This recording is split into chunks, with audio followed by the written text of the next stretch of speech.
Hey everyone, welcome to Jojo's World. A sad morning indeed, Liam. A sad morning from a sad episode. I know. Just like in Men in Black 2, it rains because we're sad. Big sighs. Big size. Nick, it's been a little while. Has it? Yeah, it's been a few weeks since we've recorded. I can't remember the last time we recorded, so it's like yesterday to me. You should get that checked out. Should I? I'm Liam S. Smith, one of your co-hosts. And I'm Nick Ballantyne, the other one of the co-hosts. This is Jojo's World, our Jojo's Bizarre Adventure recap and discussion podcast, where we talk about Jojo's bizarre adventure. We've been doing it for so long, I don't know how you wouldn't know by now. We've been doing it for so long, I can't remember life before I started doing this. So that it's like yesterday in a certain sense. Yeah, it's just like yesterday. All my troubles seem so far away. Get back, Jojo. Get back. Okay, Get Backers is the only anime worth watching, and this is Back Chat. Hello and welcome to my Get Backers podcast. Back Get. Why is it I feel like I already had the perfect name. I don't know why you need to gild that lily. No, but why not just have more names? Why not every episode you're getting back a new name? Get Back, Jojo, Back Get, Back Chat, /. Jojo. Back. Oh, okay, gotcha. This is Jojo's World, and today we watch the 28th episode of Jojo's Bizarre Adventure, Part 5, Vento Oreo, aka Golden Wind, aka Ugo no Kaze. That was not correct. No, that was very wrong. 104. We're feeling loose today. I'm feeling great. Yeah. 141st episode of Jojo's Bizarre Adventure as a whole, covering chapters 548, 549, and 550 of the original manga. Is that just 3 chapters? That's a prime number. 3. Liam, you've ascended to my level of making prime number jokes. Joke is a strong word. Of referencing what a prime number is. Entitled, Beneath a Sky on the Verge of Falling. Duh. That sounds to me like... some kind of Metal Gear Solid shit. Yeah, I get a Yoko Taro chapter title vibe from it or something. Yeah. Or like a really pretentious Linkin Park song. Or say a really pretentious episode of an anime show. Oh, I get it now. We have a lot to talk about in terms of the other things we always talk about this week. Why, Liam, whatever could you mean? Well, the Death Stranding review embargo is up. And boy, oh boy, am I excited. As I said, I've watched the 1 hour, spoiler-free Tim Rogers Kotaku.com review of it. And I have also read the Heather, I don't know her surname, Campbell, maybe? Kotaku.com review of it. Okay. And based on those 2 pieces of media, my impression is that it sounds like extremely my sort of thing in the minute-to-minute gameplay. But also, as I remarked to you earlier, I can perfectly understand why some people would hate it. I think, what was the quote that you sent me? Quote Tim Rogers in his video review, describing the sort of feel of the Game Stranding death play. Yep, I'm with you. What if Breath of the Wild was boring on purpose? What if Assassin's Creed hated you? What if someone made a video game out of John Boyce's 17...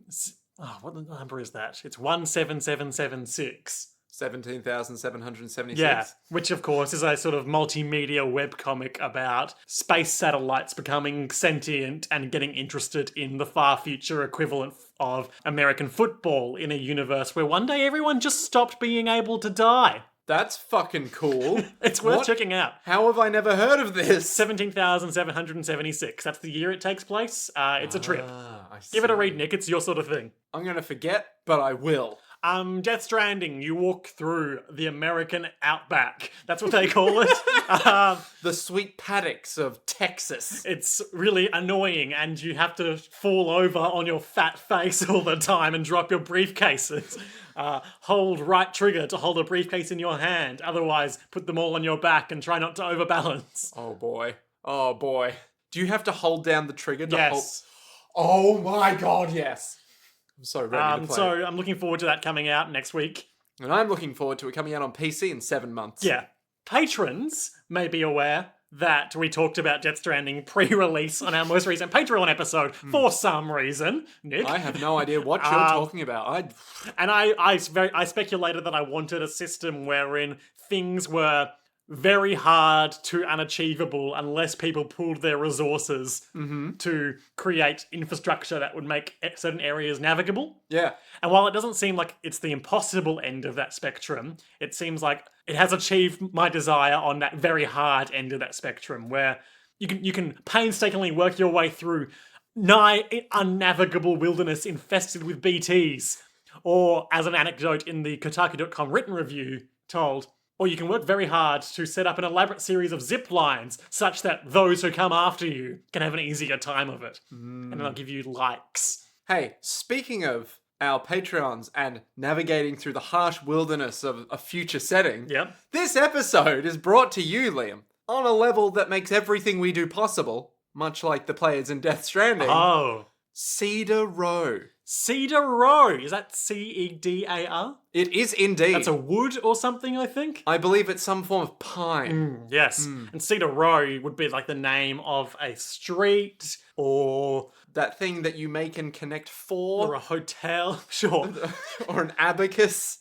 All of these things can be made out of wood. And an abacus, of course, is a system for measuring numerical values, not unlike the numerical value of financial support that Cedar Row has given us, for which we are thankful. Thank you, Cedar Row. Thank you. May your wood be cedar and your limits row-like. And your limits, limitless. Because you took the pill from limitless. That makes you Real limitless. smart. Oh.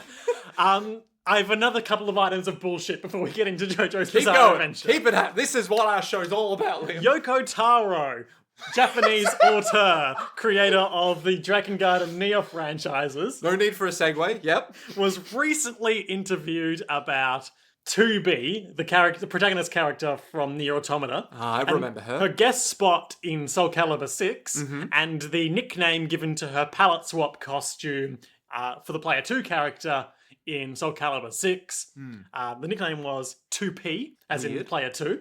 Oh, I see. Taro had this to say, per an interview, the source of which I do not know. Can I guess what he says? Absolutely. Is it something along the lines of, yes, I think she's very good. Why, thank you. Hello, I'm Yoko Taro. Whoop, whoop, whoop, whoop. And then he just kind of rolls around the Yeah, floor for a exactly while. that. And then just yells, Nier Automata, Nier Automata, Nier Automata. Not quite. Oh. So I'm just going to quote this directly from this image, recapping this Denkeki PlayStation article via Ryokutiya.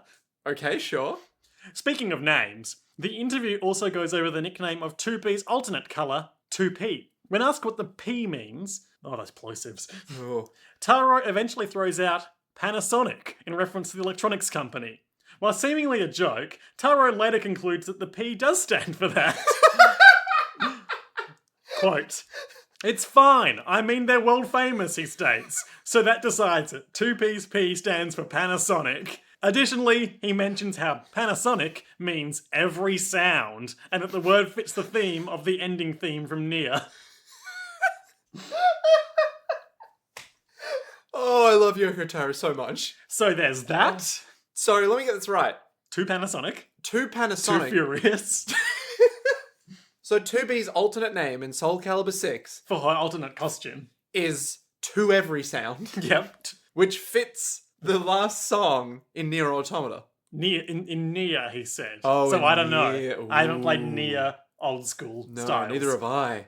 Ooh. Moving on to our next item of bullshit. Here we go. We're just gonna... Just a sub-item. I did some good tweets recently about what if the end of The Rise of Skywalker is like the end of Jojo's Bizarre Adventure Part 2 Battle Tendency. Yep. Okay. Check those out.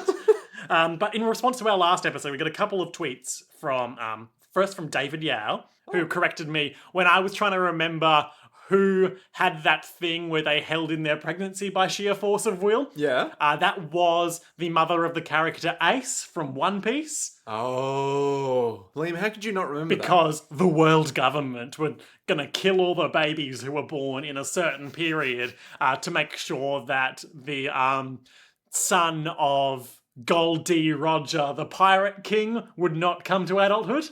Okay. Spoilers for One Piece, I guess. I guess. Don't worry, there's plenty more spoilers. Don't worry, where that came you'll from. forget that in One Piece if you start it now by the time you get up to it, because it's 1,000,000 years long. Is it still weekly? I think so. How the hell does he do it? And Mysterious Capitalist got in touch with me to say... Oh, that sounds mysterious. And profitable. Because I keep bringing up how King Crimson and therefore the boss and also Doppio have two faces and are therefore Two-Face because they have two halves of the same face, so they should be called One Face. Yep. This picture from a New 52 DC comic God. in which... you remember how at the end of Arkham Asylum, the Joker hulks out? Yes. Two-Face hulked out like that, being like, Two-Face no longer exists, batty boy. You can call me One Face Get the now. fuck out of here. No. Oh my god, why? One face. He's got one face. He's got one face. Correcting myself on my own bullshit before, of course. The boss would be Two-Face, and Two-Face would be One Face because he has two halves of one face. Indeed. And now he is indeed One Face. And of course, Why does he... when the world government were going to execute Goldie Roger for crimes of being a pirate king, he said, "My fortune is yours for the taking, but you'll have to find it first. I left everything in one face." Liam, have you gone insane? Yeah, Okay, so our bullshit is real. There is one face. there is one face indeed. But why is it that when he hulks out, he calls himself One Face? Don't know. Don't really want to know. And our final item of pre-recap, that's pre-cap discussion. We're going insane. This is so loose. Here we go. If you will do me the honor of shutting up a second. An Wait a author's minute. note from Hirohiko Araki. Ooh, hit me with it. Doing this a bit earlier than we would otherwise because we don't have any Jojo Valet commentaries this week, but we will next week. Excellent. And I felt like we didn't really just have enough bullshit to talk about this episode. So hit me with this JoJo's thing that's relevant to our normal conversations. From volume 60 of the JoJo's Bizarre Adventure manga, Hirohiko Araki writes, "Here is the top 5 of my favourite toys." Yes! Oh, I love it. Okay. Oh, and this is very appropriate for this being the week after Halloween too. Number 1, phosphorescent skeleton. Parentheses. "When it shines at night, it feels like I'm in a fairy tale." What fairy tale has phosphorescent skeletons in it? Oh, do you remember that part of Snow White where She's having a spooky dream. she falls into a deep slumber and the prince wakes her up by holding a phosphorescent skeleton in front of her? She can like a marionette. She can only be awoken by the tender kiss of a phosphorescent skeleton. Hey, rattle, rattle, rattle. Oh, these are all the title of the toy, then the description in parentheses. So This I will, pleases me. I Yep. will omit the denotation of parentheses. Okay, all right. Number 2, bouncing ball. Hirohiko Araki's number 2 favourite toy. Bouncing ball. Is this like a steel bouncing ball or just like a bouncing I'm bouncing glad you asked. This piece of rubber took me into a science fiction universe.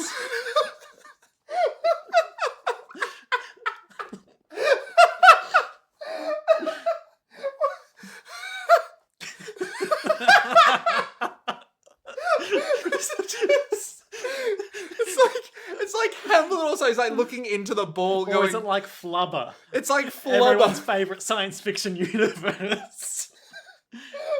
Ah, yes. Bouncy ball. And then his like door gets kicked in by some rival scientist who's like, "We need this for our company." He's like, "No, you can't have my bouncy ball." Sorry, I must correct you there. Bouncing ball. Oh, sorry. His bouncing ball. Number 3, Oh god, there's 3 more. Oh. Resident Evil PlayStation. It's so great. That's not a toy. It is. No. Video games are toys. No, video games are media. Video games are toys for stupid children. That's right, I said it.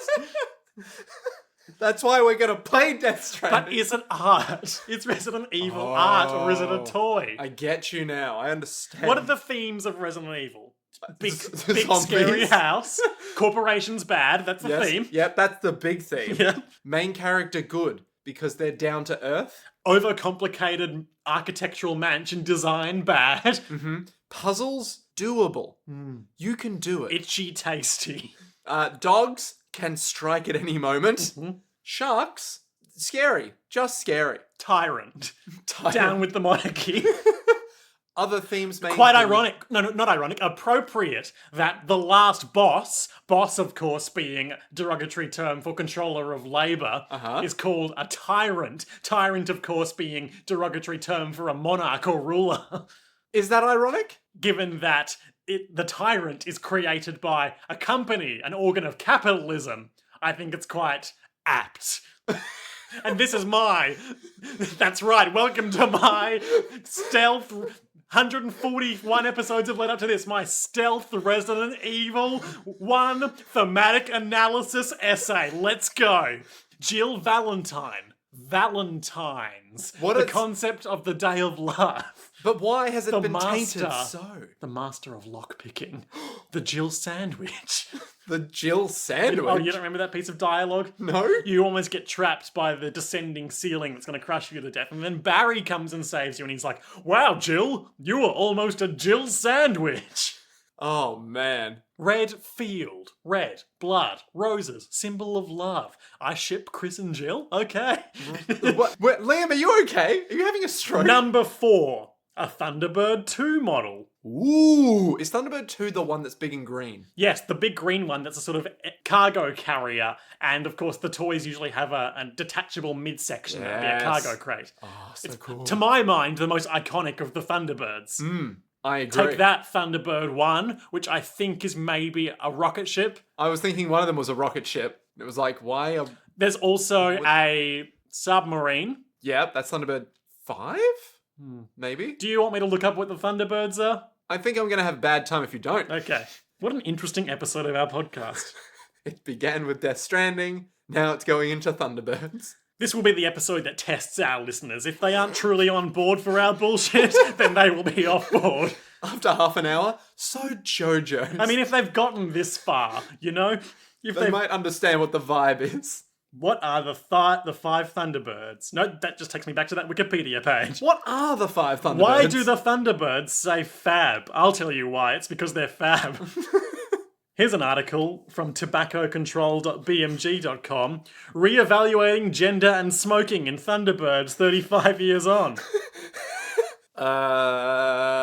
that a topic that needed writing about? Are we going to have to leave this for our personal assistant, aka the Jojo's World Twitter account? No, we can solve this. Liam, never has there been better famous last words than, no, we can solve this, all right? 3.6 Rodkin. Not great, not terrible. I get that reference. Huh. The series focused on the head of the organisation, former astronaut Jeff Tracy, and his 5 sons who pilot the incredible Thunderbird machines. Wait, they're all brothers? Guess so. Oh man, I did not get that. This is a dead end. I mean that both in terms of the research I'm doing and this conversation. How hard is it to find the fucking Thunderbird ships, right? How hard is it to find 5 vehicles of a fictional universe piloted by the sons of a famous astronaut who are all puppets? Okay, that's true. They are all very scary puppets. Did they ever move their mouths when they talked? Thunderbird 1 is a hypersonic rocket plane. Sick. It has a machine cannon. Thunderbird 2 is a heavy-duty transporter aircraft. Yep. Big and green. Yep. Thunderbird 3 is the rocket ship. Ah. Thunderbird 4 is the submarine. What's Thunderbird 5? Is it big and white? Oh, Thunderbird 5 is, of course, a space station, which monitors all broadcasts around the globe. It's Thunderbirds. Thunderbird 5 is, of course, a tool of the Patriots, which it uses to monitor our information. We take the big data and we use it for the interests of us, humanity. The Thunderbirds. Great. We did it. We did it. We finally found it out. This is what Hirohiko Araki has to say about the Thunderbird 2 model. Oh, God. I love the design, and I find that the container's conception was very clever. I really had the impression I could go anywhere with this. As in with the literal toy? As in he could take it anywhere, or as in it could take him anywhere. Like, it could take him anywhere because it's a cargo plane. But the toy? But it's so transportable. Yes. It carries cargo. How fitting. Number 5. Should have done this in reverse order, to be honest. Yeah, but he didn't, did he? No, but I should have. No. You maintain Hirohiko Araki's words. Okay. Lego or Mega Blocks? Yeah. Wait, that's not a toy. That's a brand. I spent whole days assembling and disassembling the piece to make new models. I think that Lego is the Western philosophy in its entirety. I can't disagree with this. But I also feel like we don't have time to delve into that any Oh deeper. boy. Can we just, for the next Patreon poll, can we just put these 5 items down? Can we just Absolutely. Yes. Oh, man. I don't know how we're going to talk for an hour about bouncing ball, but okay. Oh, we'll find a way, Liam. We'll find a way. It's just, imagine half an hour dedicated to, so I have this bouncing ball. Look at its construction. Maybe we'll do like the top 2 or something. Yeah, alright, that's fair. So Nick, Yes. beneath the sky on the verge of fall. What are you laughing at? We just spent 25 minutes talking about random bullshit. I don't know what you're talking about. That's fair, that's fair. And just the name is just so, like, melodramatic. I was interested in this name because we used to get a lot more names like this back one, in part part two. 1, part 2. Yeah. And then we sort of defaulted to like, The name of the enemy, exactly. name of newcomer, name of Iggy. So I looked into it very briefly As in right now or before? before. Ooh. Beneath the Sky on the Verge of Falling was the name of the chapter 550 of JoJo's Bizarre Adventure Part 5. Okay. Or JoJo's Bizarre Adventure as a whole. Wait, question. Yep. Do all the chapters have names like this? Most of them are things like, Echoes Part 2. or- Okay, alright. So it's not just like the anime hasn't chosen No, the cool no. titles. But I think, obviously there is no traditional stand battle in this episode. So, there are still chapters that would have titles like this Yeah. here. I'm not sure why. The JoJo Wiki does not provide an explanation, but the original title of this chapter was The Power of Will. Mmm. And I'm assuming that is will in terms of like a bequest as opposed to willpower because of the stuff we talk about at the end, what Abakio leaves behind, his will to find the truth that the others find. What if it's both, Liam? What if it's a clever play on words? I don't know if that wordplay would carry through to Japanese, but it's certainly potent in English. Yeah. Because I know that Abakio has to muster his willpower to pull it off because before he didn't have the willpower to go against the criminal system, right? Because he took the bribe. But now he has the willpower to go through with it. He has the power of will. Oh, and I've just found an interesting fact about the yellow flowers that we'll talk about at the end of the episode. Oh. So just don't let me forget that. Okay. I will forget. Okay, so where do we begin? We pick up where we left off, where the conclusion of the battle of Metallica versus King Crimson has just kind of wrapped up. Big Titan boys fitten. They have fought and now They have both are dying. Yep, they have fought and they have kind of both lost. Risotto Nero's all like, "Ugh!" Yeah. And Doppio's all like, I'm the boss now. Yeah, I'm not Doppio anymore, I'm the boss. Hehehe. I'm the boss now, dog. They just remind us how Aerosmith and his radar can only see Risotto Nero. So like, oh, I've won because I threw those scalpels over there. You fool, you would have won, but I threw those scalpels because I'm clever and the boss. And Risotto Nero's all like, I would have won had you not thrown those scalpels. And he collapses on the ground. We get a lot of cutaways down to the guys on the beach being like, but we don't know how many of them are around. Narantia, how many of them are around? Just one, but we don't know how many of them are around. But what if there's more? There aren't more, I'm only seeing one, but what if there's more? Pretty much. So I think at the moment Mr. and Giorno are off just like guarding the turtle and doing scouting. I think so, yeah. Yeah. So Bruno sends Abakio to go get started on his grand rewind, 15 years back or whatever. So they know that it's sometime in June, they just don't know when. Yeah. Narantia and Bruno are going to go check out that guy they just shot. How long will it take you, Abakio? Oh, well, it was 15 years ago, so 10, 15 minutes? Great, do it in 5. Do it in 5? What a stressful boss to have. Oh, man. Who Could you asks imagine? for your professional assessment of a task and then tells you to do it Faster? twice to a third as fast? It's like NCIS, the worst workplace conditions. Of course, as I talked about on my other podcast, we recently passed the 15-year anniversary of that NCIS scene where they type on the same keyboard. Oh man, so dumb. I've got a glimmer of an NCIS episode that was like airing just on TV because Dad was just flicking through some channels. That show is dumb. Yeah. It's amazing. So the boss is looming over Risotto Nero, holding his severed foot. And he's just like, now think about this, Narantia. If he was just shot by a little bomber, there would be nowhere else. No, those guys aren't there yet. Never mind. No, the boss is like, well, Risotto Nero, I won. That's pretty much it. Pretty much it. So, I know you hate me, and you're gonna die, but give me my blood back. How about you give me all that iron so I can run away? Risotto Nero just goes, how about you go fuck yourself? I respect you because you're the leader of the Hitman team. Thank you. And you made it this far. So, give me my blood back. Risotto Nero just goes, how about I die? Yeah, because he's like, if you give me my blood back, pretty please, I'll kill you now so you don't have to bleed out shamefully in front of Bruno Bucciarati, the man who killed the rest of your team. And Risotto Nero responds with, how about I die? Grabs the boss. Yep, pulls him into like a deadly embrace. And he just goes, how about I die not alone? Ah. Big plan boy here. That's me. I'm Big Plan Boy, the leader of the Hitman team. So his idea is that when he got shot up real bad, his flecks of skin and like all the little viscera that went everywhere landed on Lil Bomber. Aerosmith. Aerosmith. I really don't like Lil Bomber and Zipper Man.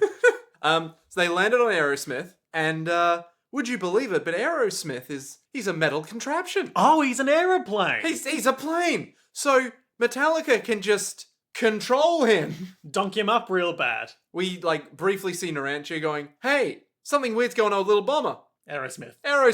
I don't know if he's being controlled or if he's attacking him. Yeah, neither do I. So Narantia is like, oh, Aerosmith is being attacked. Better shoot and kill that guy who's just slowly bleeding out. Yeah, he starts shooting away because his stand's on Aerosmith and is now pointing at the embracing Risotto Nero and the embraced the boss, Doppio. So the boss / Doppio is getting shot, but then everything just goes, the bullets pass harmlessly through the boss and then harmfully through Risotto Nero. Yeah, shooting up his face real bad. So I think of course, King Crimson can erase time. Yeah, and so he undid the causality of the moments where the bullets were passing through his body, and then with a lot of precision. Too much precision. Because those bullets are, of course, not all passing through at the same time, but would be very close behind each other, because this is a sort of Gatling gun we're talking about. Yeah.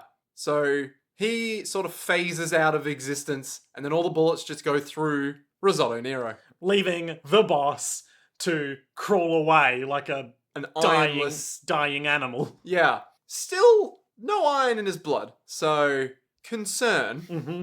The good guys come up, Bruno, and they're all like, hey, there's this dead guy here. Bruno's like, yes, but whoever killed him can't be far away. And Narantia's like, hello? I shot him. I killed him. I get the experience points, please. Bruno's all like, no, you shot him, but you weren't in death fight with him. Yeah. Look, at his foot, it's been cut off. It hasn't been burnt off like the bullets of your Aerosmith would do.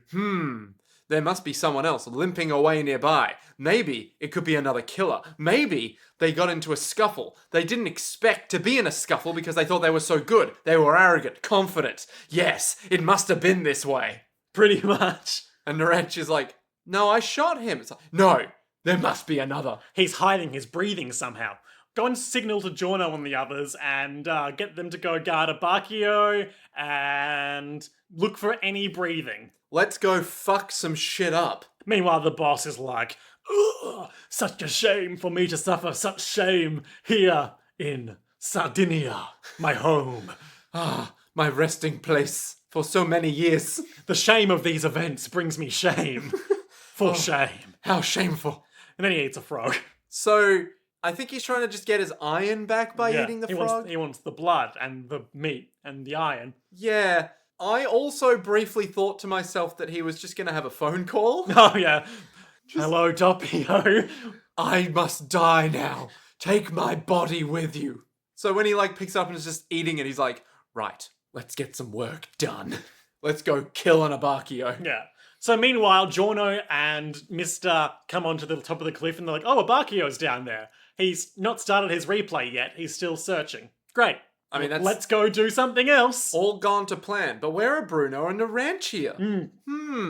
How odd. So then we get... Abakio's like, so I'm at like June 25th. It's gotta be around here somewhere. Some soccer kids come nearby. And also what else comes nearby is ominous storm clouds. The soccer ball gets kicked between the children as the clouds cover the sun. Meanwhile, Narantia is checking the breathing. He's like, oh, so many animals, all these tourists. It's just, ugh, what do I do, Bruno? And Bruno's like, okay, the animals are fine because when they get scared, they go into their burrows or some bullshit. And the tourists are just doing their own thing. Look for the faint breathing of someone who's running away from us. So Narantia is like, I guess I can try that. Oh, I did it. Oh, look, That he's was over easy. that way. What do you know? They do some tactical stealth action. They sneak up to some rocks. Bruno does a hand signal. Yep, he does some classic, like, breach and clear hand signals. And he basically tells Narantia to get the high ground. Narantia jumps onto a rock. Yep. Don't know why he needs to do that to have a good vantage point, because his stand is, of course, an aeroplane. Didn't think about that, but yeah, that's a good point. Bruno's like, hey, I'm going to kill you in 3 seconds. If you don't want to fight, come out now. Oh, because they see some tiny shoes, just like vaguely behind a rock. And it looks like they're crawling behind this boulder. Yeah. And Bruno's like, I'm going to kill you in 3 seconds if you don't come out from behind that boulder. Looks at his watch. 1, 3, I'm going to come kill you now. Sticky fingers. Punches the rock. Zips through it. Narantia goes, oh my god. Cut away. Abakio's all like, what is wrong with these kids? And we said, I don't know if you noticed, but I, with my foreknowledge, definitely noticed at this time that one of these kids had bright pink hair with like an interesting swoosh shaved into it. Ooh, I did not notice. So the kids are playing soccer, their ball gets stuck in a tree, and the kid with the pink hair has his back to us as he is holding up the kid who is trying to reach the ball in the tree. And they're all shouting at each other like, don't throw rocks at it, I'm trying to reach. They're just arguing, and he's like, hey, can you kids go play somewhere else? I'm trying to Someone with do more some space trying to do some magic bullshit over here. where I'm not at any point. We're trying with our ball stuck in a tree. Fine, I'll go help. So he reaches up, pops the old ball out. Meanwhile, what's behind that boulder? The boulder from earlier with Bruno and Narantia? Yeah, Why, it's some random kid. he's in a bad way. Yeah, his lips have been sewn shut with a shoelace. And his clothes are missing. He's lost a lot of blood. And his wrist has been slit. And it looks like he's fucked. Yep. He's just completely fucked. So they leave him there. And they're like, why is there some kid who's lost a lot of blood with a slit wrist behind a boulder?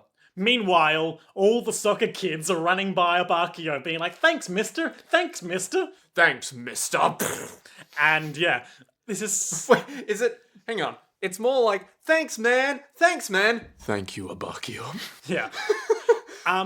Tiny the boss, so Doppio, I guess, I guess, yeah. runs by, and then a big King Crimson Arm just cacuines through Abakio's chest. We get the coolest rip out anime moment where it goes from like a big like silhouette hand to the colors of King Crimson's arm, and then it zooms out slowly and we see Abakio's back with like a giant hole with the arm sticking out. Yep. And then King Crimson just rips it out. Yep. Doppio keeps running, but turns as he's moving and like inflates with like a sound into the boss. Like and a is balloon. I got you, fam.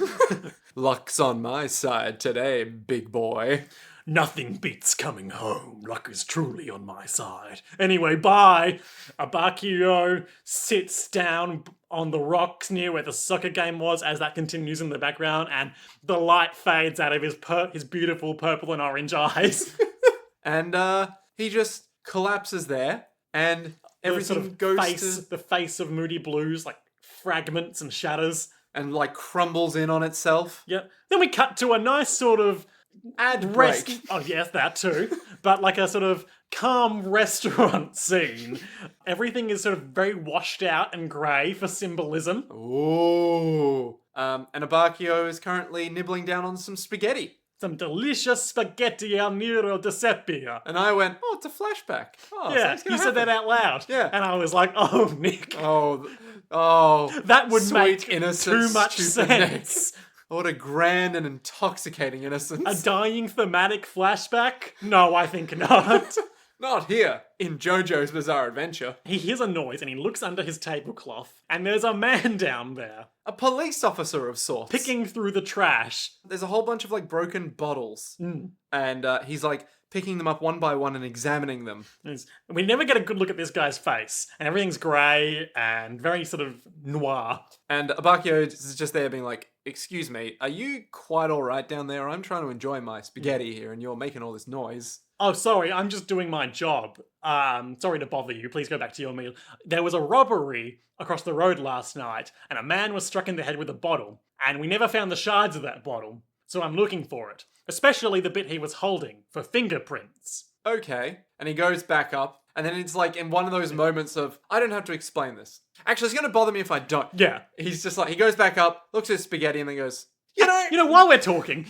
I mean, I was like you once. I remember the times when I was like you, when... What are you gonna do if you don't find the fingerprints? Or even worse, if you do find them, and the guy hires, quote, a crafty lawyer, and it gets him off? What do you do? What do you do then? Well, you know, it's more about the process and not the results for me, you know? If you're only worried about the result, you're gonna start taking shortcuts. And when you take shortcuts, you lose sight of the truth. Abacchio then has a...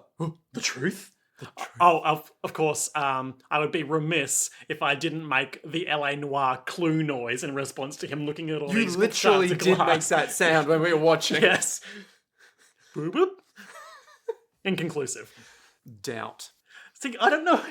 We always talk about this, but that's not really the same thing that's going on here. What, doubt? You don't doubt the things you look at. No, you doubt the person you're talking to. Abacchio is doubting him. Exactly, being yeah. like, the truth? Doubt. Sometimes you got to shake the tree to see what falls out. I don't know if you're really looking for fingerprints so much as looking for recyclable glass. Is that right? I know that you're an up-and-coming police officer. I just want to note that one of my notes here has auto-corrected to, not true, Abacchio, you're skinny creature. I mean, really, we've all won here. They're all kind of skinny creatures, except for Pulpo. Yeah, but Pulpo's more of a dead creature now. He was more of a sofa bed. I envy you, nameless police officer.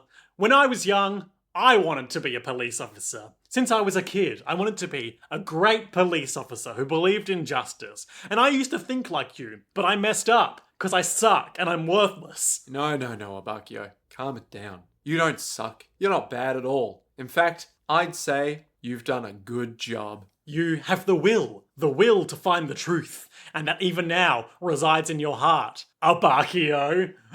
Abacchio just goes, how do you know my name? Have we met? And then he starts walking away. Where are you going? I'm going to take that goddamn bus. I just remembered. I'm going to get back to my comrades. I need to go now. But my home Abacchio planet needs me. But Abacchio, don't you remember? You came here on that bus. Abacchio turns around. This is the last stop. I know you. And in this moment, upon this realization, the sun breaks through the clouds and all light returns to the scene. Colour comes back to everyone's faces. Yep. The scene is set. Symbolism. What does it mean? It means he's achieved inner peace and clarity of his current situation. And he's like, oh shit, it's you. My partner, who died when I took that bribe. What? But I was weak. Why are you here? You're dead. Oh, so am I. Oh, ghosts are canonical. Meanwhile, back in Sardinia, everyone is sad. They're all like, Abacchio is just lying on a stone block, I guess, with a big hole in him. Giorno's like over him being like, how could I have missed this? No, I can't. He's got a big old hole in him. We're too late. There was a good shot as we come back to this, which I assume is of Abacchio's dead/dying perspective of the sky in a sort of like round fisheye lens. And it's just really eerie. Yeah. Everything's grey because the sky is overcast here. Everyone is really sad. Mister, it just refuses to talk. He's just looking Does off he say somewhere. anything in this whole scene? No, it's brutal. Yeah, Narantia is like, go on, Jono, heal him. You can make a new heart for him. Jono is just doing that thing where he crouches next to his body and like his face is all in shadow. And he's like, how could I have missed this? It's too late. And Naranchi's like, no, he's gonna wake up. He's gonna wake up. You're probably just not trying hard enough, Jono. Don't make me kick your face in. Bruno's all like, Narantia, that's enough. He's gone. Go and scout the area, Narantia. What? If there's someone around, I'll freaking kill him. Yeah, shut up, Narantia. Scout the area.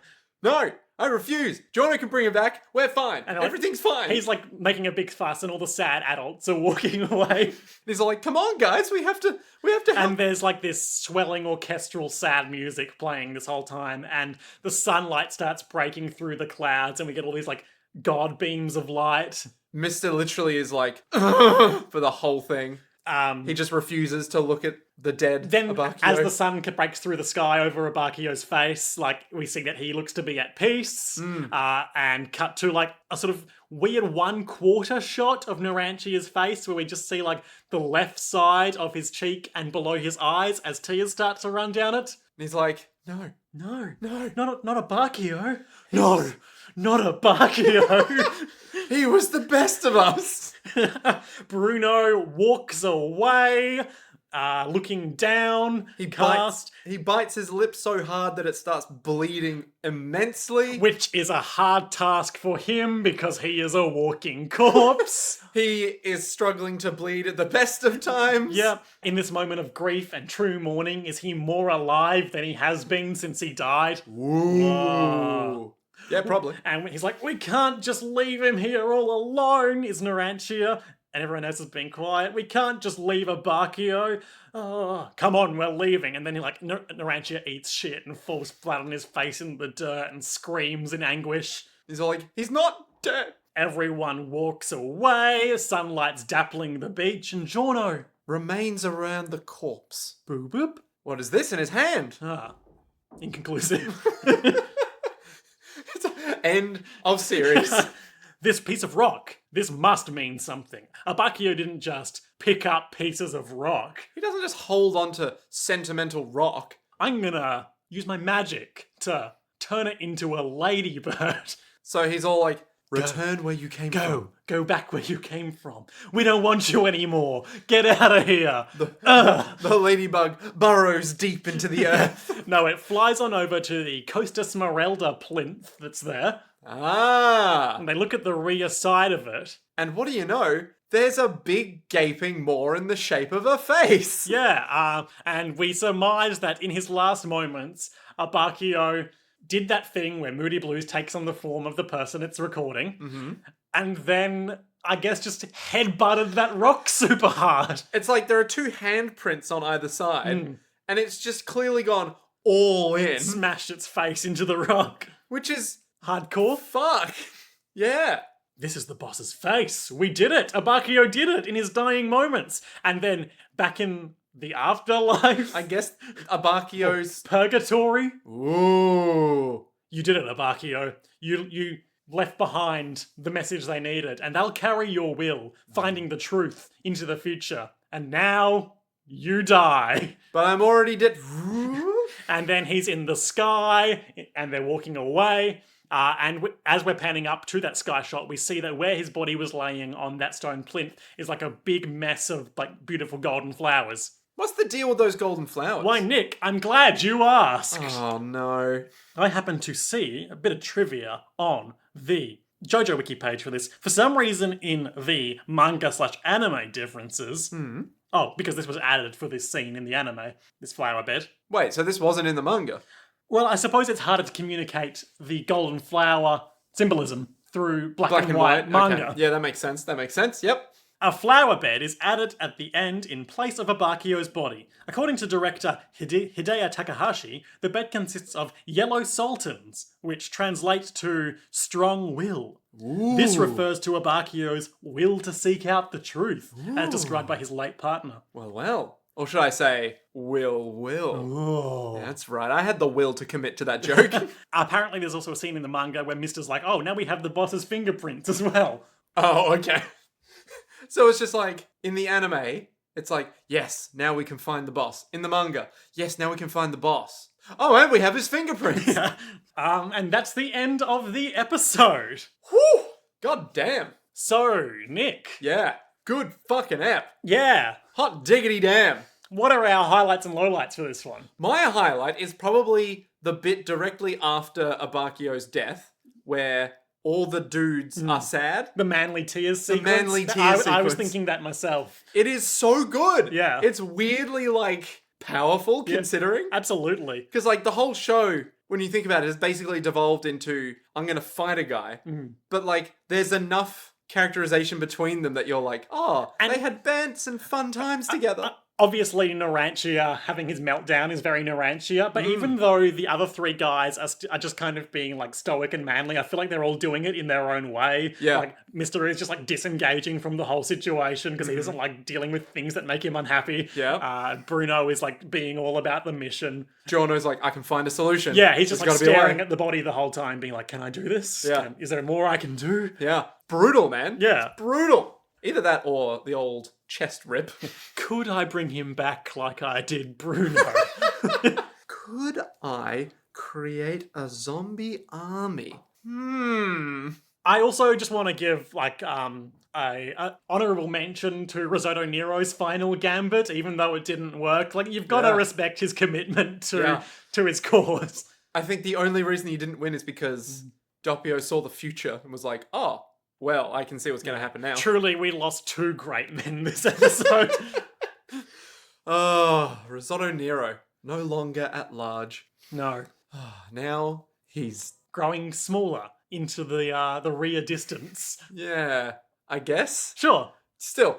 Low lights. Why did they leave the kid? Yeah, I think we're in sync on our highlights and lowlights for Like, this one. I get, like, the kid is there, but why? Okay, I understand. He sewed his mouth shut and then, like, ran off. Right, that makes sense. After drinking a heap of his delicious child blood. Yeah. He was hopped up on child blood and he's like, now I'm ready to go kill a Bakio. Yeah, just kind of weird. Just really odd. And none of the other kids noticed that wasn't their friend. Exactly. It was like, okay. Some twink. Some twink. Yeah. Some random fucking twink who's all like, hey kids, you heard about soccer? It's like, who are Yes, you we're on, Italian. What do you think? I mean, who knows? Maybe he can just change his body shape at will. Who knows? Yeah, it just seemed weird that it's like he can fit in with these kids. He somehow magically got his blood back by drinking someone else's blood. Well, he had his blood. He just needed more iron, of course. Yeah, but like... It takes time. Yeah, it takes time. And it's like, it doesn't just get in there. Apparently it does. Unless he was like, I'll slit my wrist if you slit yours. Vein on vein action. Quick transfusion. Exactly. Just weird. Just really odd. But, I also have another sort of meta low light, but I'm going to speak on that post-prediction segment, I think. Ooh, okay. All right. Very well. Nick! Huh? What? Funny that I just mentioned the prediction segment. Is it? Why is it funny? Well, there's nothing funny about my prediction. Sadly, we did lose Risotto Nero and Abakio this episode. Indeed we did. But our friends Giorno Giovanna, Bruno Bucciarati. I know him personally. Yep. Guido Mister. Ooh, went on a boat trip with him. Narantia Gerger. Yep. And lest we forget Trish Una and, of course, Mr. President. Yes, with his stand Coco Jumbo. Or maybe it's the other way around. No one knows. Know the identity, or at least the face, of the boss, who is still in the general area.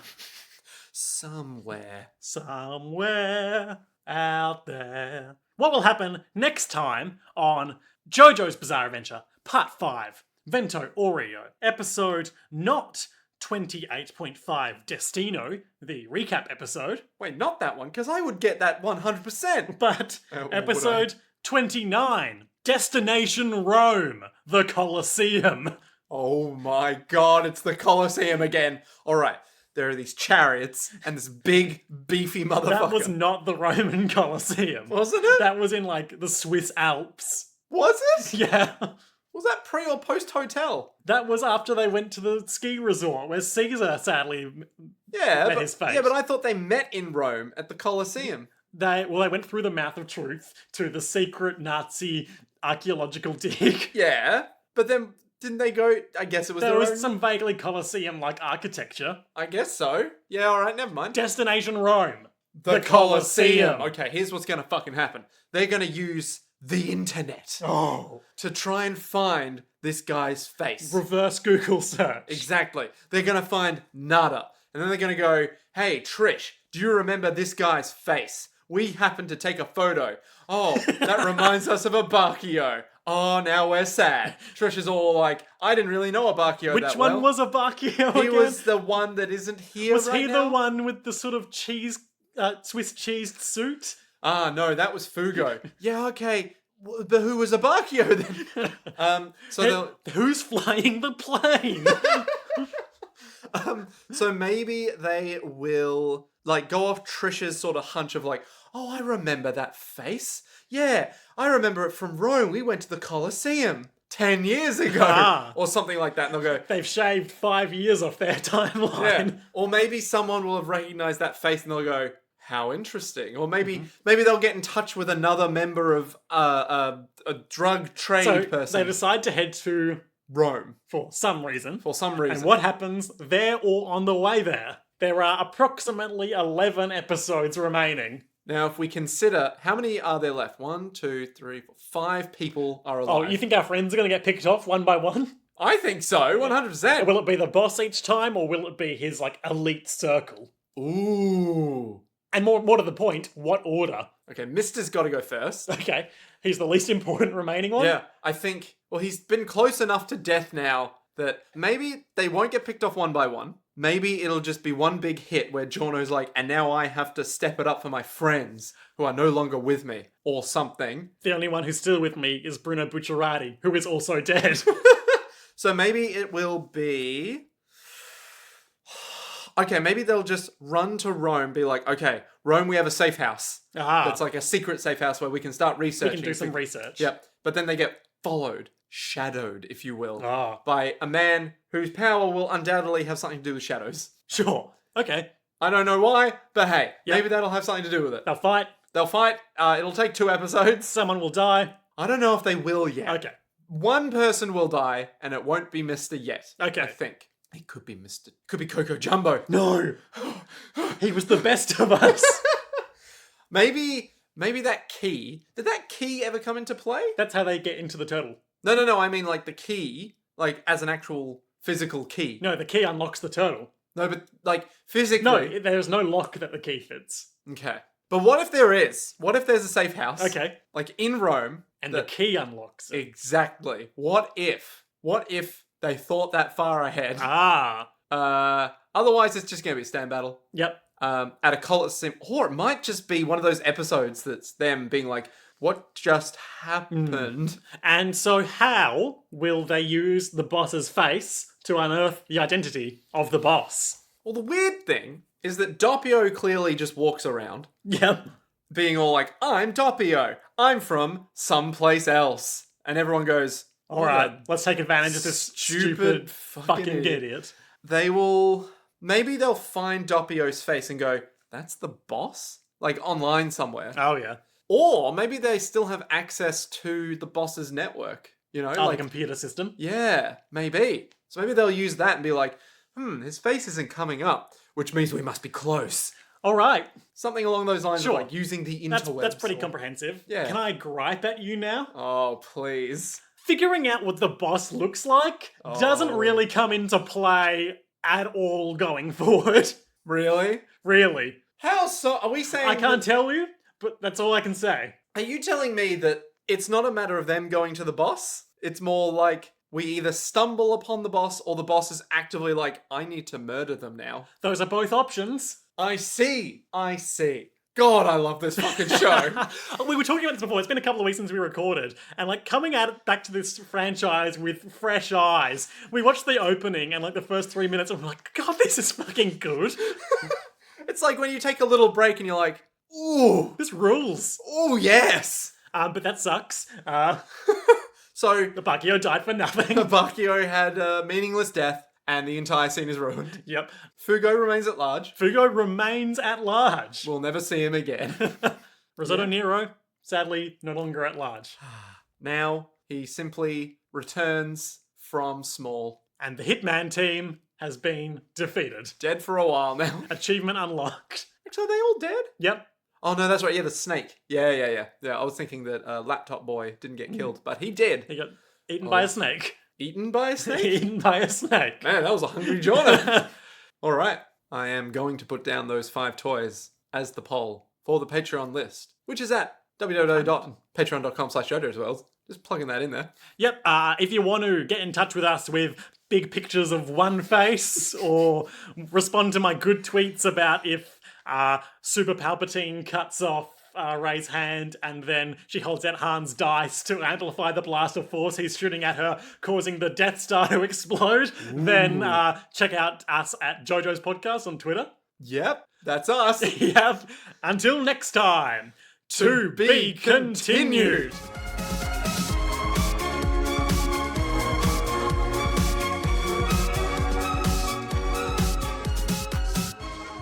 Arrivederci.